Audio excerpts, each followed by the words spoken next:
Hey everybody, the Swag Chef here, and today we're crafting another Void build. Now, two of the builds we've made so far have been an infinite grenade build for the Warlock and a high damage build for the Hunter. So what I wanted to do here was combine elements of both and leverage the new Warlock exotic, Secant Filaments. Secant Filaments states that when we cast an empowering rift, we are granted Devour. A little cherry on top is that when you are standing in your empowering rift, all of your weapons get overload rounds. This opens up a ton of new avenues because it means that we're not tied down to using the Feed the Void aspect if we want to refresh our health with Devour. For our subclass, I went with Slova Bomb, and I obviously chose Empowering Rift for Secant Filaments and Vortex for our grenade. Not having to choose Devour meant that we were free to use Child of the Old Gods and Chaos Accelerant. Child of the Old Gods states that when you cast your rift, you create a Void Soul. When you deal damage to the enemy with a weapon, the Void Soul will fly out to leech and weaken them. When using Empowering Rift, the Void Soul will drain health over time. So between Child of the Old Gods and Devour from the Secant Filaments, we have a near constant influx of health. The other aspect is Chaos Accelerant for bigger and longer lasting Vortex grenades. The fragments I chose are Echo of Expulsion for Void ability explosions, Persistence for a longer Devour duration, and Remnants for a longer lasting Vortex grenade. As always, you can switch out whatever you want here. For example, trading Expulsion for instability if you want volatile rounds. You won't need weakening grenades here because Child of the Old Gods applies the weaken effect when it tethers to enemies. As I said before, we're going to be incorporating the weapon buffs from the Hunter video to get the most out of our damage. To do that, we're going to be using a similar mod setup. First, we have Reaping Wellmaker. This will create a Void Well when we kill an enemy with a weapon after using our Rift. I didn't go with Elemental Ordnance this time because we won't have our grenade as immediately refreshed as we did with our other grenade build. What we're really focusing on here is using our Rift over and over again for Devour and the 20% damage buff that comes from that Empowering Rift.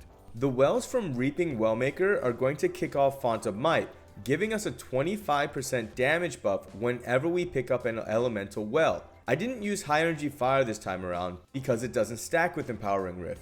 At first I had a high energy fire on, and while it did add ease of use, it didn't really add any direct benefit.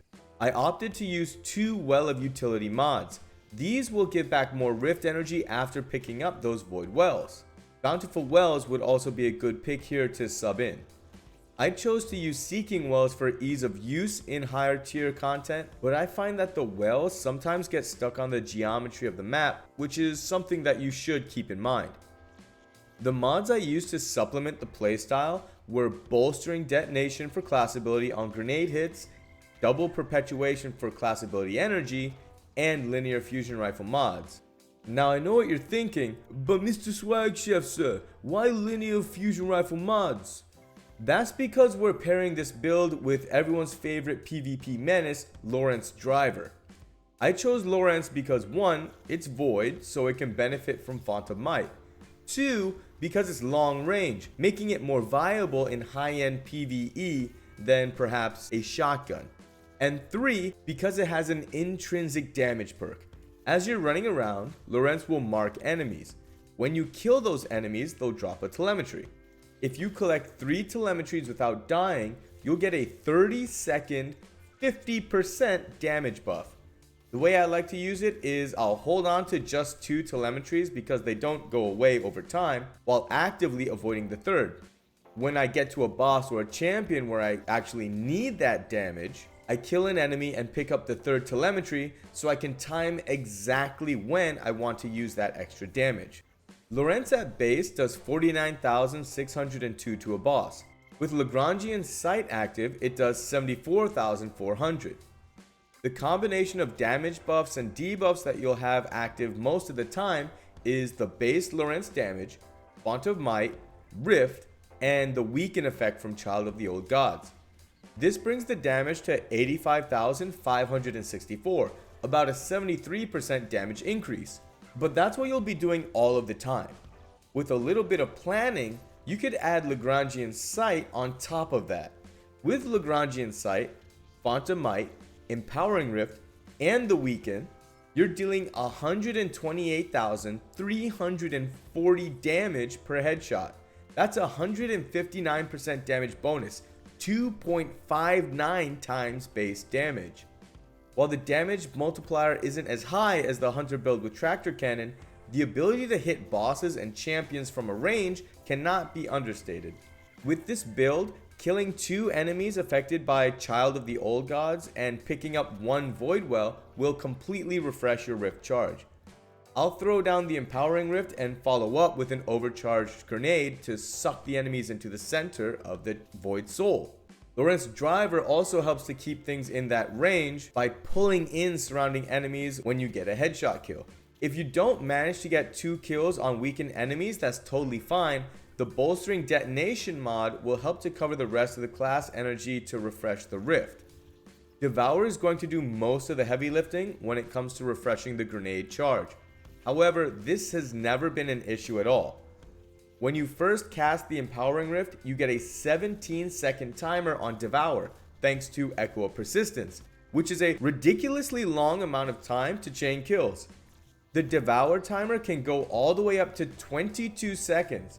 So if you're able to get Lagrangian Sight going at the same time, you'll have a health regenning, massive damage, explosive railgun at your disposal. This is probably the most customizable build so far. The only combat style mods truly integral to the build are Reaping Wellmaker and Font of Might. The other 3 are free to be swapped out for damage resist, buff duration, a basic charge with light or Warmind build, whatever you want. Honestly, the most aggravating thing when trying to set up this build was farming for a Secant Filaments role in Lost Sectors. Secant Filaments was the exotic I picked up after completing the legendary campaign, which means I got a trash roll by default. This also meant that when I went to farm one from a Lost Sector, it wasn't my guaranteed first drop. The Lost Sector farming system definitely needs to be looked at again. When it was first introduced, it was fantastic. What I think some of us didn't realize at the time, including myself, was that as the exotic lineup got more saturated, it would be exponentially more difficult to get the exotics we wanted with a roll that was even half decent. As it stands right now, if you get an exotic drop from the end of a Lost Sector, which is a big if already, you have a 17% chance that it'll actually be the exotic you want. Then on top of that, you need to hope that it doesn't have a garbage stat distribution. I wasn't blessed by RNG when I was farming for these.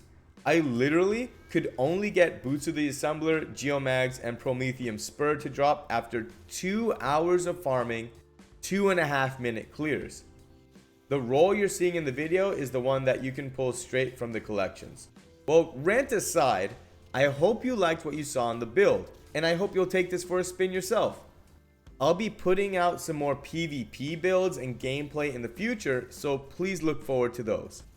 If you enjoyed the video, please leave a like and subscribe to the channel. This has been the Swag Chef, and I'll see you in the next one.